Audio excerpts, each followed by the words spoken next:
Hello students, how are you all? Hello, welcome to my channel. You are watching Richa Singhania at Richa Educational Institute.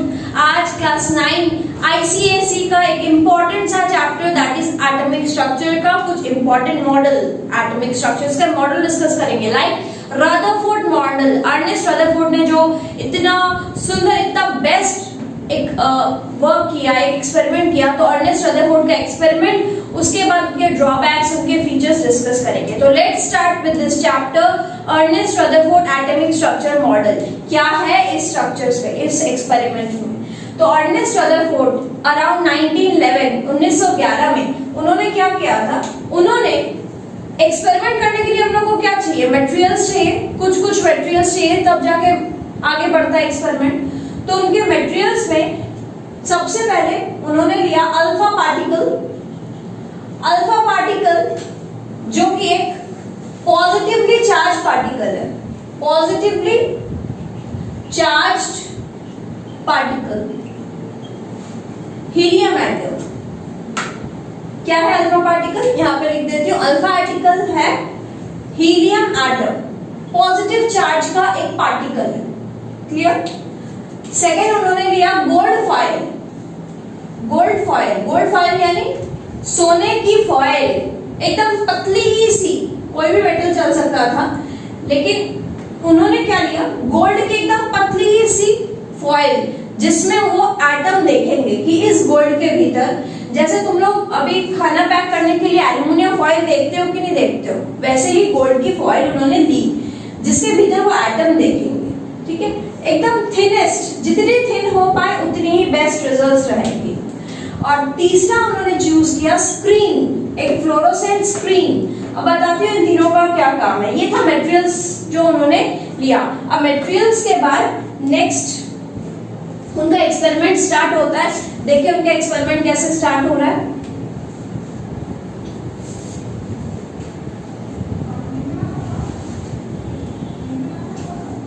उनके experiment में यहां से alpha particle उन्होंने source of alpha particle, यहां से कुछ alpha particle जाएंगे, ये सारे अल्फा पार्टिकल्स हैं। किधर जाएंगे अल्फा पार्टिकल यहां पे गोल्ड फॉयल है। क्या है? गोल्ड फॉयल, पतली सी फॉयल, ठीक है, जिसके भीतर एटम्स है। यहाँ एटम्स है, यहाँ एटम्स बना देती हूँ। गोल्ड फॉयल यानी गोल्ड फॉयल के भीतर एटम्स, और फॉयल के पीछे एक स्क्रीन है। स्क्रीन कैसे screen? Fluorescent screen. Fluorescent screen में एक स्पार्क प्रोड्यूस होगा, चिंगारी। कब चिंगारी प्रोड्यूस होगी? चिंगारी तब प्रोड्यूस होगी जब इस पर कोई पार्टिकल आगे टच करेगा। मान लो यहां से अगर आके कोई पार्टिकल यहाँ टच करता है तो वहां एक चिंगारी प्रोड्यूस होती है। ठीक है, तो ये था उनका सेटअप। यहां से अल्फा पार्टिकल जाएगा, ये है गोल्ड फॉयल, ये है स्क्रीन। स्टार्ट करें एक्सपेरिमेंट। रेडी और स्टार्ट। उन्होंने फर्स्ट चीज ऑब्जर्व की कि maximum 80% maximum most of the alpha particle passed straight through the gold foil. Gold foil से स्ट्रेट पास कर गए, गोल्ड फॉयल से वो स्ट्रेट पास कर गए बिना कोई बाधा के। टूई जाए और स्ट्रेट, कोई उनको रोकने वाला नहीं था। और जाके वहां पे एक चिंगारी प्रोड्यूस हो रही थी, स्पार्क। जैसे स्पार्क हो रहा था वैसे ही रदरफोर्ड ने दिमाग लड़ाया कि हाँ ये स्ट्रेट जा रहा है बिना कोई बाधा के। ठीक है, तो फर्स्ट ऑब्जर्वेशन क्या है उनका? फर्स्ट ऑब्जर्वेशन ये है कि मैक्सिमम स्पेस क्या है? Empty. Maximum, most of the space, maximum space inside atom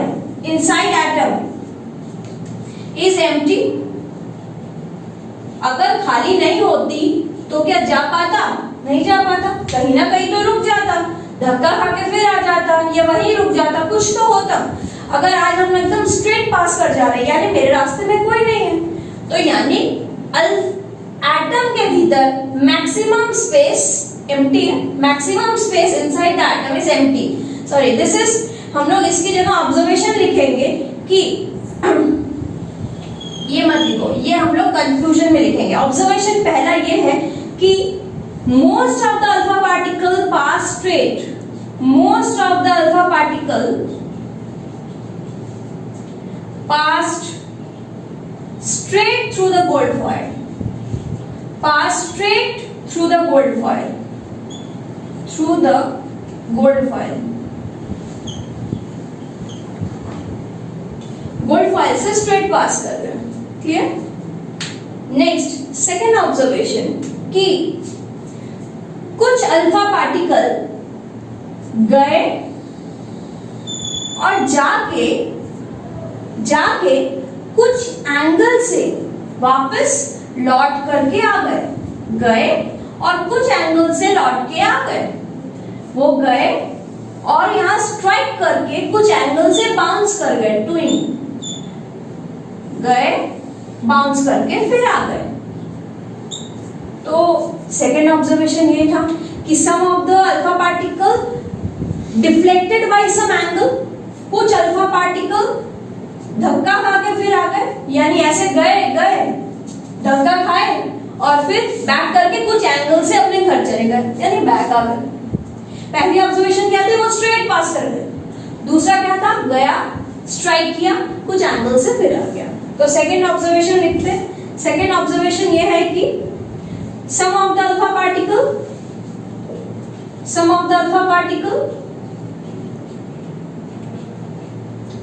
deflected by some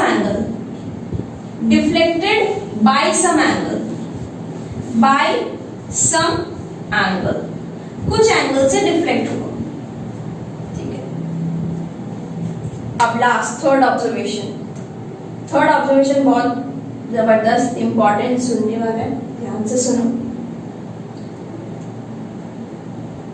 20,000 में एक alpha particle out of 20,000 one alpha particle. Ratio बता रही हूं कि अगर 20 अल्फा पार्टिकल हम लोग पास किए तो उनमें से सिर्फ एक ऐसा था जो अपनी जगह से, जहां से गया था उसी जगह से वापस आ गया, जिस जगह से गया था उसी जगह से वापस आ गया। यानी क्या हुआ? तो हम लोग देखते हैं क्या हुआ कि लास्ट ऑब्जर्वेशन बोल रहा है कि अल्फा पार्टिकल जिस जगह से गया था उसी जगह से वापस बैक आ गया। Out of 20,000 one alpha particle rebound from its path, खुद के पाथ से वापस आ गया। तो तीसरा पॉइंट मैं ऊपर लिख रही हूं, 1 आउट ऑफ 20,000, कोई बुक में 12,000 मेंशन किया हुआ है, 20,000 रीबाउंड फ्रॉम इट्स पाथ, उसी रास्ते से वापस आ गया। यानी बहुत ज्यादा इंसल्ट हो गई उसकी, ऐसे गया और बस बोला कि बस वो मुड़ा ऐसे वापस उसी पाथ से वापस बैक अल्फा पार्टिकल। तो 3 ऑब्जर्वेशन है, तीनों ऑब्जर्वेशन के 3 कंक्लूजन भी होंगे। ये हुआ, इसका मतलब ये हुआ, इसका मतलब ये, दैट इज कंक्लूजन। ये था ऑब्जर्वेशन। तो ये observation, this are all observation का फर्स्ट ऑब्जर्वेशन का फर्स्ट कंक्लूजन निकलेगा, सेकंड ऑब्जर्वेशन का सेकंड कंक्लूजन निकलेगा, थर्ड ऑब्जर्वेशन का थर्ड कंक्लूजन निकलेगा। तो 3 ऑब्जर्वेशन क्या है, फटाफट रिवाइज करो, तुम लोग रिवाइज करो, बोलो कि पहला अल्फा पार्टिकल स्ट्रेट पास कर गए, सेकंड ऑब्जर्वेशन गए deflected by some angle, and the third one is rebound from its path, back from its path, खुद के पाथ से वापस आ गए। तो इन 3 का 3 कंक्लूजन देखते हैं क्या है।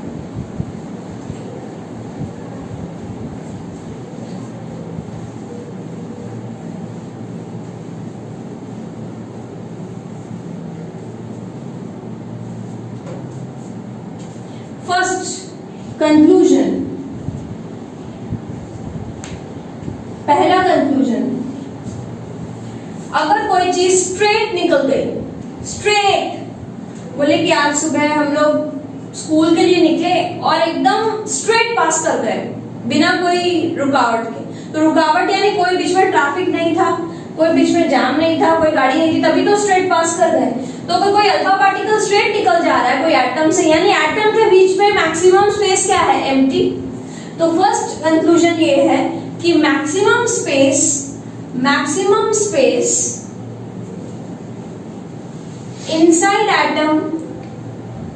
inside atom is empty, खाली जगह है, मैक्सिमम एम्प्टी स्पेस है एटम में, ठीक है।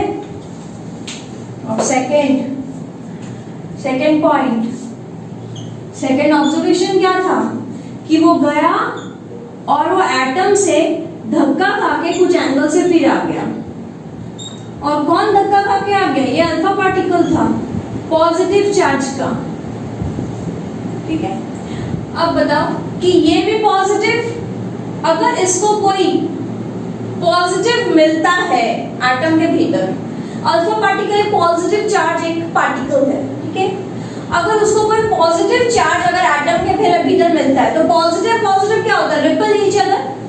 तो उस रिपल्शन से वो वापस आ गया, यानी एटम के बीच में कुछ स्पेस पॉजिटिवली चार्ज की जगह है। तो सेकंड कंक्लूजन हम लोग लिखेंगे, some of the space inside atom contains positively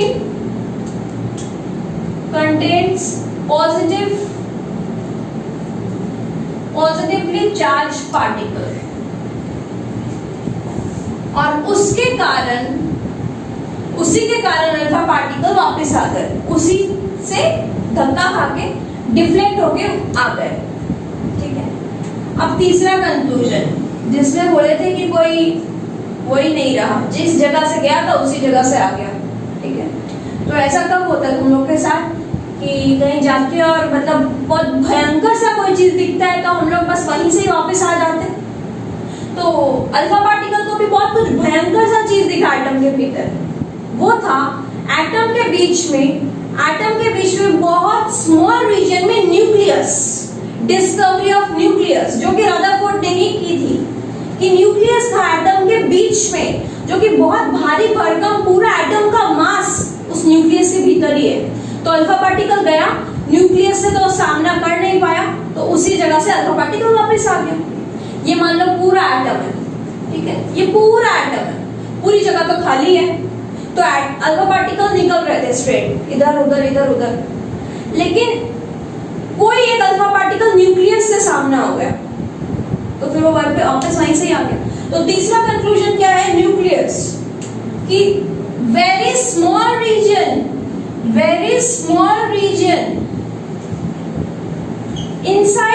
inside what? Atom. Inside atom contains its whole mass, सारा मास का मतलब क्या? उसका भारीपन, एटम का पूरा मास। In very small region inside atom contains its whole mass near its center, उसके centre में, near its center, called nucleus. Very important point, called nucleus.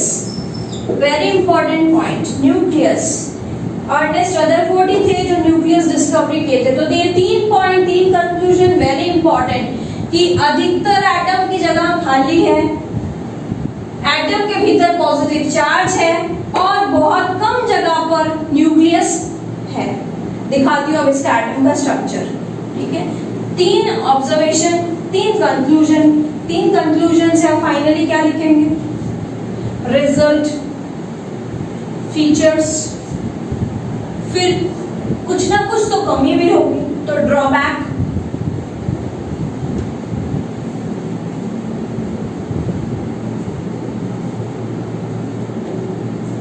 पहला, यानी एटम का थोड़ा इमेजिन कर लो। मान लो ये एटम है, एक एटम को मैं इतना एटम बना रही हूँ, ऐसे तो एटम दिखता भी नहीं है, can not be seen from naked eye, मैं इमेजिन करवा रही हूँ। अगर एटम इतना बड़ा है तो सारी स्पेस खाली है, पूरी स्पेस खाली है, एम्प्टी, बीच में ये न्यूक्लियस है, ये एटम है तो ये न्यूक्लियस है, ठीक है। और न्यूक्लियस के भीतर पॉजिटिव चार्ज है। पॉजिटिव चार्ज यानी कौन कौन है न्यूक्लियस के भीतर? प्रोटॉन और न्यूट्रॉन। वो आप पढ़ेंगे। न्यूक्लियस के भीतर पॉजिटिव चार्ज प्रोटॉन और न्यूट्रॉन है।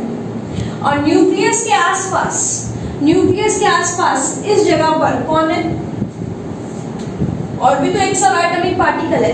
एटम के 3 सब एटॉमिक पार्टिकल होते हैं, proton, electron, neutron. Proton, neutron nucleus के भीतर, तो बाकी कौन बचा? इलेक्ट्रॉन।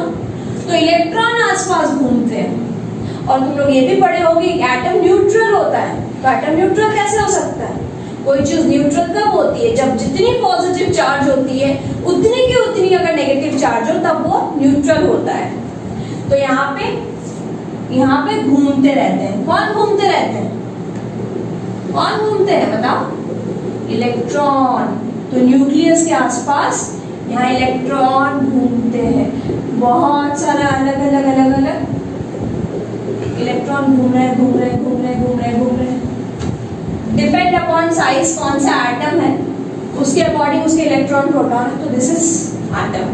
न्यूक्लियस छोटा सा बड़ा सा एटम और उस न्यूक्लियस के आसपास कौन घूम रहा है? इलेक्ट्रॉन सराउंड कर रहा है। अगर वो न्यूट्रल है तो जितने प्रोटॉन होंगे उतने ही इलेक्ट्रॉन होंगे, तब वो न्यूट्रल है, ठीक है। अगर न्यूट्रल नहीं है, मान लो पॉजिटिव ज्यादा है तो प्रोटॉन ज्यादा है, इलेक्ट्रॉन कम है। अगर नेगेटिव चार्ज का कोई एटम है तो इलेक्ट्रॉन ज्यादा है, प्रोटॉन कम है, ठीक है। और न्यूट्रल है। तो अब इसके आगे बढ़ते हैं कि तो this is the actual feature of Rutherford कि nucleus is located at the centre of the atom, electron is revolving around the nucleus, and in the nucleus what is there? Proton and neutron. Finally, इतना अच्छा model में कुछ ना कुछ तो drawback भी होगा।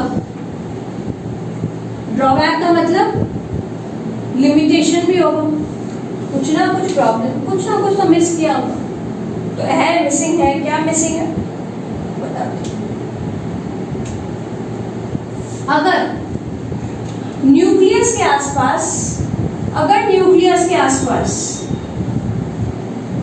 इलेक्ट्रॉन घूम रहा है, कोई चीज घुमाओ तो वो घूमते घूमते उसकी एनर्जी खत्म होगी। तो इलेक्ट्रॉन की एनर्जी खत्म हो रही है, घूमते घूमते कब तक घूमेंगे? एक टाइम तो एनर्जी खत्म हो जाएगी ना। तो जब एनर्जी खत्म हो जाएगी, वापस से बताती हूँ, कोई चीज घूम रही है, सर्कुलर मोशन, फिजिक्स पढ़े हो तुम लोग, सर्कुलर मोशन, वाइल रिवॉल्विंग उसका डायरेक्शन चेंज हो रहा है। हर एक पॉइंट पर सर्कुलर मोशन में डायरेक्शन चेंज होता है, और डायरेक्शन चेंज होने का मतलब है हर एक पॉइंट पर वेलोसिटी चेंज होती है। तो घूम रहा है गोल गोल, direction change, velocity change, acceleration हो रहा है, वेलोसिटी चेंज तो एक्सेलरेशन भी हो रहा है। और कोई अगर एक्सेलरेटेड मोशन में है, कोई अगर गाड़ी भी चला रहे हो, अगर गाड़ी भी एक्सेलरेटेड मोशन में है तो वो एक टाइम पर तो जाकर रुकेगी, उसका फ्यूल खत्म होगा, उसकी एनर्जी खत्म होगी। तो इलेक्ट्रॉन का भी एक्सेलरेटेड मोशन में उसकी एनर्जी खत्म होगी, और जब एनर्जी खत्म होगी तो इलेक्ट्रॉन क्या होगा? धुई गिर जाएगा। तो ये इलेक्ट्रॉन कहाँ गिर जाएगा? कहीं ना कहीं गिर जाएगा, यहाँ गिर जाएगा, न्यूक्लियस के भीतर गिर जाएगा, कहीं टेंजेंशियली। और कोई भी अगर सर्कुलर मोशन से कोई गिरता है तो टेंजेंशियली वो कहीं गिर जाता है। और अगर इलेक्ट्रॉन गिर गए तो फिर क्या होगा? एटम खत्म तो दुनिया खत्म, सब खत्म। तो हो गए रदरफोर्ड की कहानी। फिर तो रदरफोर्ड की ड्रॉबैक क्या थी? वो समझा नहीं पाए कि एक एटम क्यों स्टेबल है। उनके अकॉर्डिंग एटम अनस्टेबल है, गिर जाएंगे। उन्होंने ये नहीं समझा पाए कि एक इलेक्ट्रॉन किसकी वजह से गोल गोल घूम पाता है। कोई अट्रैक्शन है जिसकी वजह से वो गोल घूम पाता है और एनर्जी लूज नहीं करता है। उन्होंने ये नहीं समझा पाए। तो मेन ड्रॉबैक था कि उन्होंने एटम की स्टेबिलिटी के बारे में नहीं समझा पाए। किसके बारे में नहीं समझा पाए? एटम की स्टेबिलिटी। लिखो, he could not explain the stability of atom. यही मेन पॉइंट है, बाकी और कुछ भी उठा लो, यही मेन पॉइंट है, स्टेबिलिटी ऑफ एटम, कि एक एटम स्टेबल है, यही बढ़िया से नहीं समझा पाए, बाकी सब ठीक है। और क्यों स्टेबल नहीं है, क्यों नहीं समझा पाए, अभी जस्ट समझाई कि अगर कोई सर्कुलर मोशन में होगा तो उसका डायरेक्शन चेंज होगा, वेलोसिटी चेंज होगी, एक्सेलरेटेड मोशन में रहेगा वो गिर जाएगा तो एटम फिनिश। तो अब इनकी ड्रॉबैक ही नेक्स्ट साइंटिस्ट की कहानी हो जाती है। तो रदरफोर्ड की ड्रॉबैक जो है उनको पकड़ के ही नेक्स्ट साइंटिस्ट आएंगे, बोर मॉडल, लेकिन आज नहीं, कोई और वीडियो में तुम लोगों का बोर मॉडल रहेगा। तो आज की क्लास में तुम लोग रदरफोर्ड मॉडल को बहुत अच्छे से देखो क्या है, और अपनी कॉपी में से, अपनी बुक में से, जो भी तुम लोग की बुक है उसमें ये करो। अगर वीडियो आपको पसंद आया तो ज़रूर इसको लाइक करें, ठीक है। और अगर नोटिफिकेशन चाहिए बेल आइकन क्लिक करो, अपने फ्रेंड्स को शेयर करो, कमेंट करो कैसा लगा video. Thank you for watching this video, subscribe this channel.